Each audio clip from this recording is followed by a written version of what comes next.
성경을 살펴보면 성경에는 많은 하나님의 사람들이 등장을 합니다.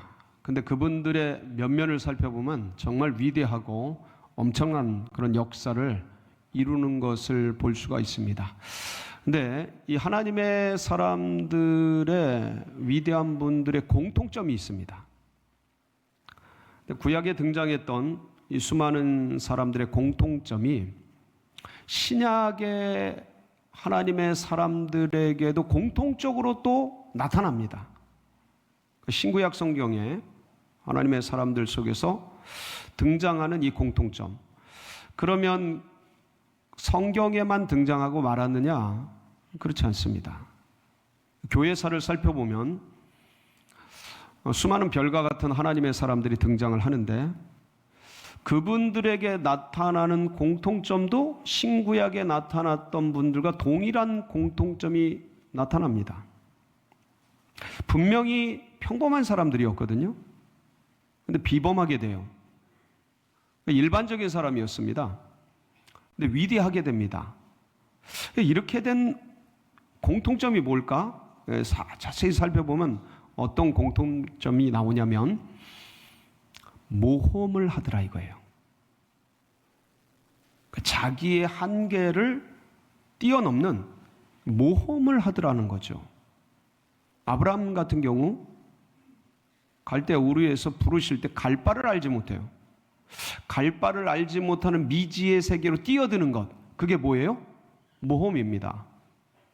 모세 같은 경우 나이 80에 부르심을 받아요. 이스라엘 백성을 구원해 내라는 거죠. 근데 3500년 전 나이 80이면 지금 80대도 정정하시잖아요. 90대도 정정하신데 근데 3500년 전은 달라요. 그때는 굉장히 걷기도 힘드실 나이여야 되는데 이스라엘 백성을, 노예 백성을 구원하라는 거죠. 그 모험 속으로 뛰어듭니다. 사사기에 보면 기드온이 등장하죠. 근데 미디안이라는 엄청난 적국과 혈혈단신으로 싸우는, 목숨을 건 모험을 해요. 다윗 같은 경우는 어린애잖아요. 근데 골리앗, 그리고 왕인 사울, 그 위협에 맞서서 그 나가는 모습을 보면 대단한 것 같아요. 이 면면이 사실은 상식적으로 생각하면 가능하지 않단 말이죠. 이성적으로 생각하면, 합리적으로 생각하면 이게 불가능한 것들이에요. 우리가 낭만적으로 봐서 하나님의 사람들이니까 다 괜찮겠지, 그렇게 생각해서 그렇지, 이게 그냥 이성적으로 생각해보면 불가능한 영역들인데 그분들이 이 모든 것들을 해내더라 이거죠. 그게 어떻게 되는 거냐 이게. 그러니까 할 수 없는 자기의 한계 선상을 뛰어넘고 그거를 돌파해서 믿음의 진보를 내딛더라 이거예요. 모험의 세계로 뛰어들고 도전의 세계를 시도하더라 이거죠. 그러니까 오늘 말씀이 어떤 말씀이냐면 동일한 말씀이에요. 베드로가 깊은 데로 가는 장면이거든요. 근데 베드로는 한 번도 생각해 본 적이 없는 영역이란 말이에요. 근데 거기에 뛰어들어요. 그래서 오늘 이 말씀을 우리가 함께 상고를 하면서 여러 번 했던 말씀이에요. 그렇지만 또 다른 측면에서 우리가 한 번 더 도전을 받고, 그리고 우리의 나의 깊은 데는 어딘가, 내가 생각하지 못했던, 관심 별로 두지 않았던, 이렇게 배제했던 나의 생각 밖의 영역, 내 깊은 곳은 어디인가를 주님께서 주시는 감화, 감동, 레마의 음성으로 여러분들이 듣고, 그래서 그 영역 가운데 올 한 해 2025년에는 정말 모험의 그물을 내리고 믿음의 도전을 해나가서 우리의 영의 세계가, 영적 지경이 넓혀지고 높아지고 길어지고 깊어져서 하나님을 기쁘시게 하고 여러분 모두가 뭔가 보람되고 성장되는 그런 2025년 한 해가 되시기를 주님의 이름으로 축복합니다. 오늘 말씀은 예수님이 갈릴리에 등장하시면서부터 시작되는 사건입니다. 주님께서 등장하셔서 갈릴리의 그 항구에 얼마나 많은 배들이 있었겠어요. 근데 두 배에 관심을 가지셔요. 집중을 하십니다. 그리로 가셔요. 주님께서 움직이시니까 수많은 사람들이 그 말씀을 들으려고 무리가 따라옵니다. 주님이 그 두 배 중에서 한 배에 오르십니다. 그래서 그 배가 누구의 배였어요? 시몬 베드로의 배였습니다. 좀 육지에서 떼기를 청하셔요. 왜냐하면 많은 사람들이 그 배에 오르려고도 할 거고, 그리고 붙들고 흔들 수도 있고 여러 가지 좀 어려움이 있을 수 있으셨겠죠. 그래서 떼기를 청하십니다. 그런데 밤새도록 고기를 잡고 좀 낭망한 채 그 배 옆에서 그물을 정리하던 베드로가 자신의 배에 올라서 배를 띄기를 청하시는, 배가 육지에서 떨어지기를 청하시는 주님의 말씀을 듣고 순종을 합니다. 근데 이 성경에서 보면 마치 누가복음에서는 이때 예수님과 베드로가 처음 만나는 장면같이 그려져 있어요. 그런데 사실은 이미 베드로는 예수님을 알고 있었습니다. 언제 알았을까요? 예수님이 공생애를 사역하기 전에, 시작하기 전에 세례 요한의 제자들이 있었는데, 그 세례 요한의 제자 중에 사도 요한하고 안드레, 베드로의 동생, 베드로의 친동생이 안드레거든요. 안드레가 이 세례 요한의 제자였습니다. 근데 어느 날 예수님이 세례 요한 앞으로 오시게 돼요. 그때 세례 요한이 뭐라 그래요? 보라, 세상 죄를 지고 가는 하나님의 어린 양이로다. 그러면서 예수님을 소개하고 자기의 두 제자에게 예수님을 소개해드려요. 그러니까 이들이 달려가서 예수님을 만나고 진짜 이분이 메시아라는 것을 더 알게 돼요. 그래서 안드레는 너무 흥분이 돼서 신이 나가지고 집에 돌아와서 자기 형인 누구요? 베드로에게 형님 제가 메시아를 만났습니다. 그리스도를 만났어요. 진짜 대단한 분이셔요. 막 그러면서 자랑을 하면서 형님 한번 가보시죠. 한번 와 보세요. 그러면서 이제 베드로를 끌고 갑니다.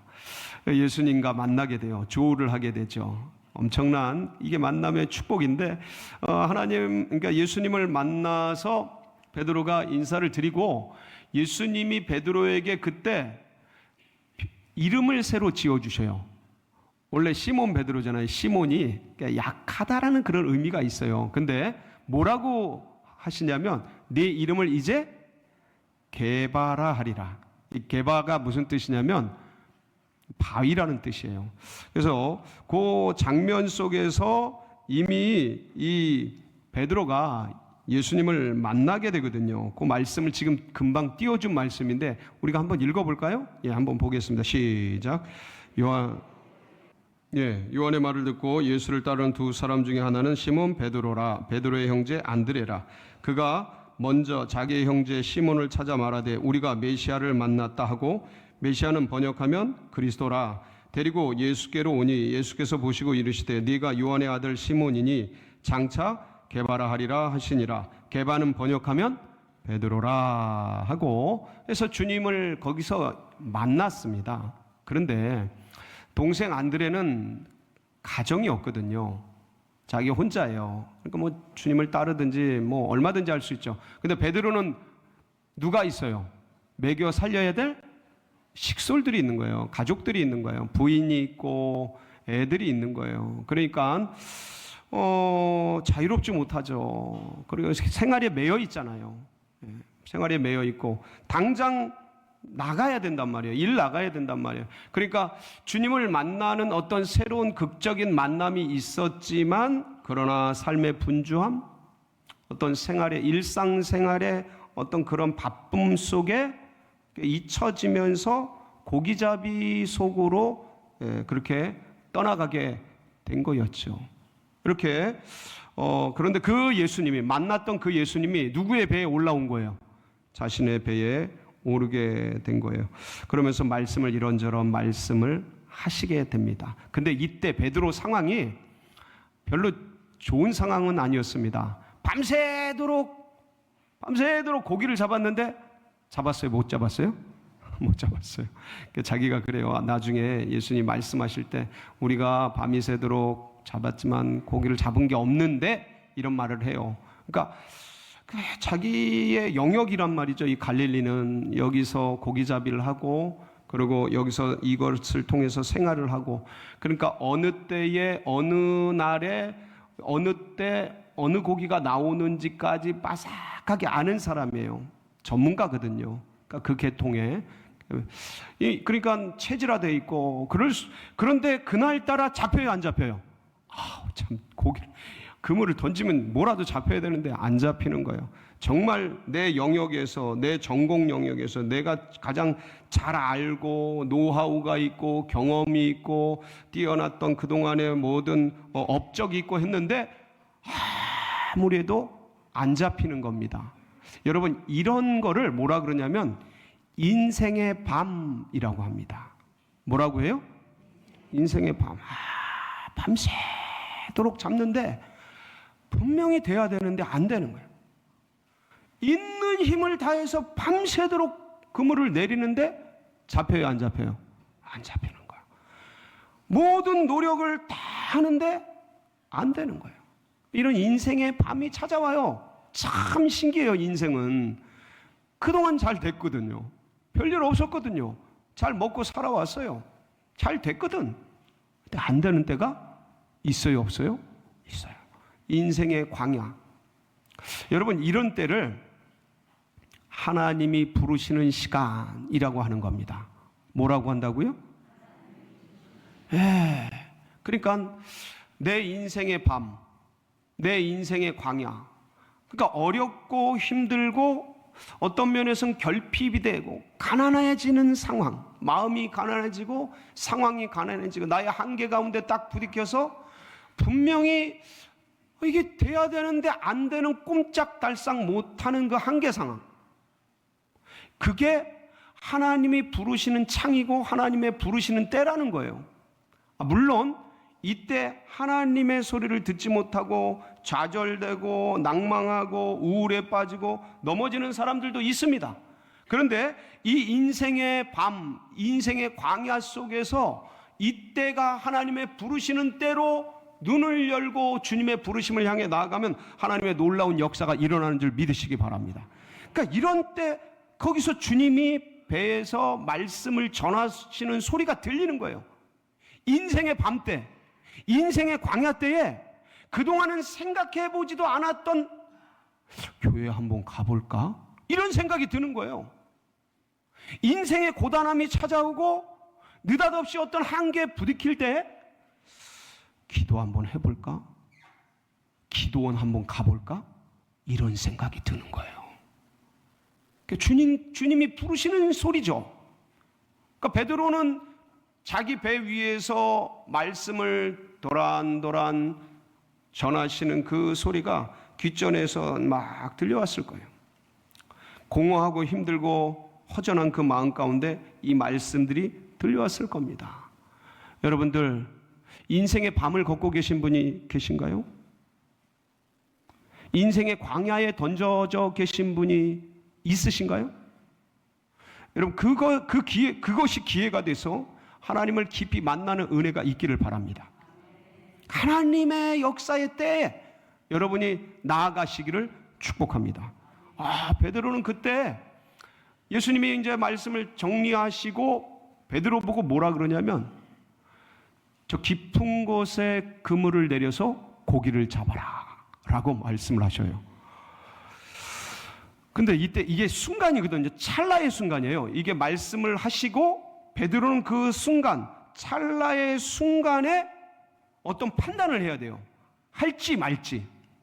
근데 그 순간에 별의별 생각이 다 들었을 수 있어요.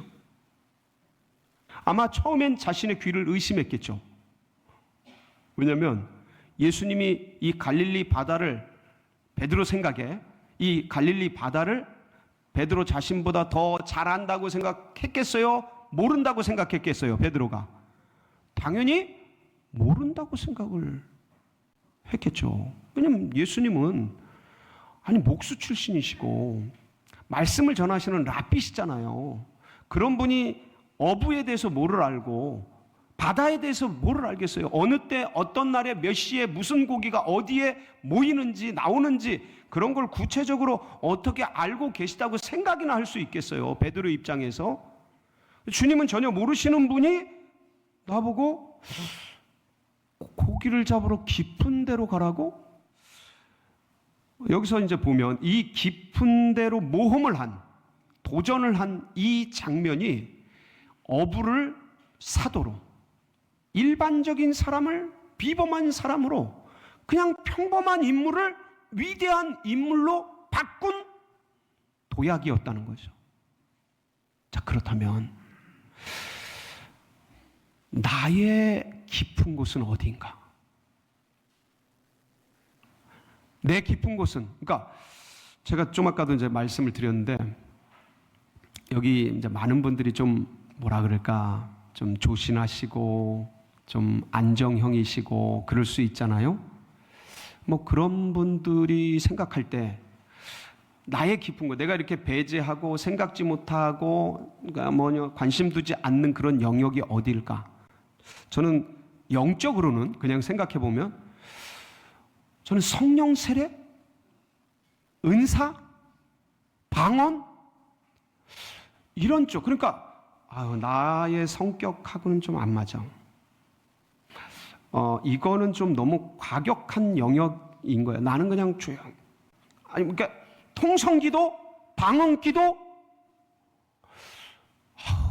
그거는 좀 아닌 것 같아. 아무리 생각해.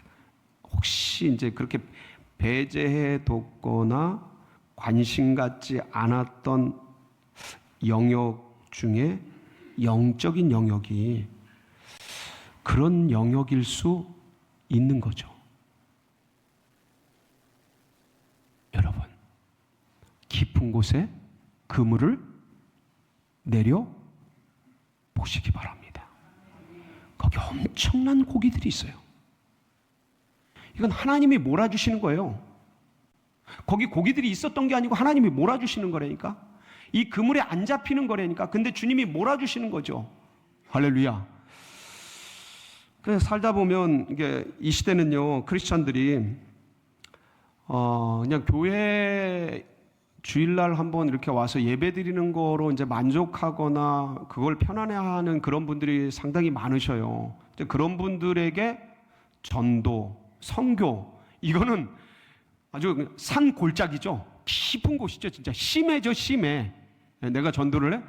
근데 한번 생각을 해보세요. 그런데 깊은 곳에 여러분들의 관심과 에너지와 시간과 재정과 마음을 들여서 그물을 내려 보신다면 2배의 만선이 되고도 넘치는 엄청난 역사가 경험되지 않겠습니까? 한번 그물을 내려, 내가 그물을 내려 할게 봐라 해요. 내가 그물을 내려 한번 해보세요. 한번 해보세요. 언제 할 거야? 언제? 이제 며칠 남았다고, 얼마 남았다고? 방언도 받고 막 부르짖기도 하고 그렇게 한번 좀 내 스타일은 아닌데, 나는 그거 아닌데, 아이고 참. 그런데 깊은 곳에 그물을 여러분 내려보세요. 혹시 여러분들 여러 가지 이번 훈련, 양육 이런 거 잘 안 해보신 분들도 꽤 많으실 거 아닙니까? 이번 3월 8일 날 JDTS 45기가 개강을 해요. 한번 해보세요. 그물을 내려보세요. 후회 안 해. 한번 해보세요. 진짜 엄청난 고기들이 뭉탱이로 올라와요. 영적인 고기들, 경험 못했던 놀라운 하나님의 예비하심. 이번에도 간증들이 얼마나 많은지 몰라요. 어제도 말레이시아 팀이, 현장 실습 갔다 왔던 말레이시아 팀이 모였어요. 전화가 왔더라고. 팀장 했던 친구 간증을 하는데 참 그 형제 교회가 지금 쪼개져 가지고 굉장히 상실, 마음의 아픔과 교회 때문에 고통받는 그런 친구인데 DTS 훈련 받으면서 얼마나 위로가 됐는지, 소망을 찾고 비전을 받았는지 그 얘기를 하는데, 아이고 그냥 내가 다 뿌듯하더라고. 아주 그냥 그러니까 훈련을 안 했으면, 깊은 곳에, 인천이에요 집이, 매주 여기를 올라온 거야, 인천에서. 그 훈련을 안 했으면 이런 고기들이 잡혔겠어요? 그냥 교회 불만, 불평, 목사님들 욕하고 막 그랬겠죠. 교회를 왜 쪼갈라 먹고 그냥 왜 이렇게 망쳐놓고 막 그런 불만과 불평 때문에 어디 예수님께 깊이 나갔겠습니까? 근데 도전을 하고 깊은 곳에 그물을 내리니까 이런 엄청난 결과들, 소득들, 은혜들을 입게 되더라. 혹시 이 말씀을 들으면서 여러분의 깊은 곳은 어디일까? 레마의 음성이 들려지기를 축복합니다. 감화, 감동이 여러분 영혼 가운데 쫙 부어지기를 축원합니다. 저는 그 중에서 물질적으로, 경제적으로 생각난 게 지금 생각났어요. 여러분들 혹시 11조 안 하시는 분들, 못 하시는 분들, 안 해보신 분들 계시죠? 그물을 한번 내려보세요. 아멘 하셨어. 한번 해보세요. 아니 진짜요. 정말 주님의 놀라운 축복과 은혜가 기다리고 있습니다. 그러니까 여러분 이런 걸 자꾸 도전을 해봐야 돼. 그래야 영적 지경이 넓혀져요, 깊어져요, 길어져요, 높아져요. 예, 그래서 영적 지경이 확장되면서 그냥 평범했던 그 인물이 놀라운 비범한 인물로 바뀌기 시작하는 겁니다. 여러분 2025년 나의 깊은 곳에 그물을 내려서 주님이 놀라운 축복과 은혜가 부어지시는 걸 경험하는 놀라운 한 해가 되시기를 주님의 이름으로 축복합니다.